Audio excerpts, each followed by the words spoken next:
Kasus Yeye di Malaysia merujuk pada skandal aktivitas tidak bermoral dan pelanggaran disiplin di kalangan perwira militer yang viral di media sosial pada Januari 2026.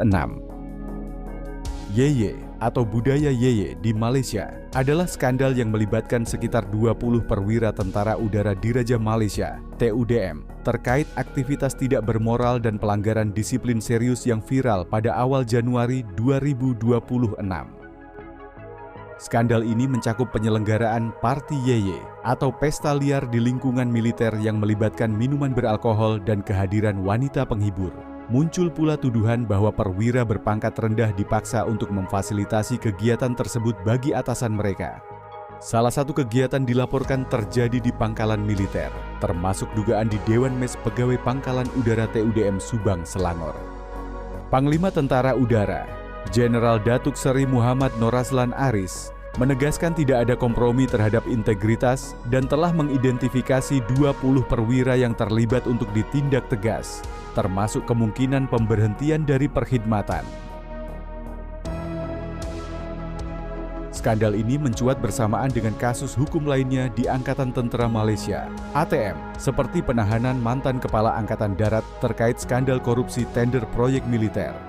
Kementerian Pertahanan Malaysia, MINDEF, telah mengarahkan penyelidikan menyeluruh untuk menjaga marwah dan disiplin angkatan bersenjata. Isu ini pertama kali muncul di TikTok dan Threads, mengungkap budaya hiburan ekstrim di mes perwira militer, dengan istilah Yeye menggambarkan budaya sosial bebas tersebut.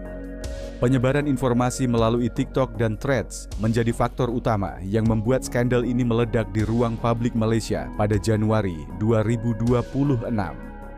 Istilah ini dipopulerkan oleh para pembocor informasi, whistleblowers, di platform Threads untuk menggambarkan gaya hidup hedonisme ekstrim oknum perwira. Yeye merujuk pada perilaku bersenang-senang tanpa batas, seperti pesta minuman keras dan hiburan malam, di dalam kawasan militer yang seharusnya memiliki disiplin ketat. Video-video pendek yang menunjukkan cuplikan suasana pesta di dalam mes, lengkap dengan botol-botol alkohol dan kehadiran warga sipil, wanita penghibur, diunggah secara anonim di TikTok. Hal ini memicu kemarahan netizen yang menilai fasilitas negara telah disalahgunakan. Unggahan di Threads mengungkap bahwa budaya ini bukan sekadar pertemuan sosial biasa, melainkan sudah menjadi semacam kewajiban bagi perwira muda untuk melayani keinginan hiburan atasan mereka guna menghindari perundungan atau hambatan karir. Tekanan masif dari netizen di media sosial memaksa pihak Tentara Udara Diraja Malaysia TUDM dan Kementerian Pertahanan untuk segera mengeluarkan pernyataan resmi dalam waktu singkat setelah isu tersebut menjadi trending topik. Skandal ini mencoreng citra militer Malaysia dan memicu perdebatan nasional mengenai perlunya reformasi budaya internal di lembaga pertahanan negara. Angkatan Udara Kerajaan Malaysia, RMAF, mengonfirmasi keterlibatan 20 perwira dalam aktivitas tersebut setelah penyelidikan awal.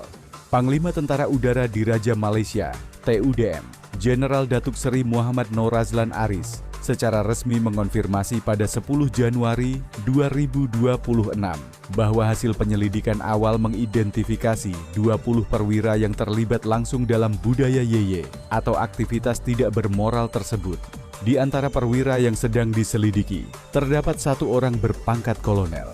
Seluruh personel yang terlibat akan diadili berdasarkan ketentuan Perundang-undangan Angkatan Tentera Malaysia, ATM, dengan ancaman tindakan tegas tanpa kompromi, termasuk kemungkinan diberhentikan dari perkhidmatan.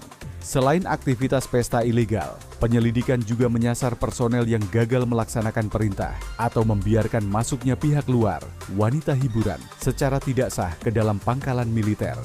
Pihak kepemimpinan TUDM menyatakan penyesalan mendalam dan menegaskan bahwa budaya hedonisme semacam itu bukanlah praktik yang diizinkan dalam organisasi militer Malaysia. Isu ini menjadi salah satu prioritas dalam evaluasi kedisiplinan tahun 2026 untuk mencegah tumbuhnya budaya menyimpang serupa di masa depan.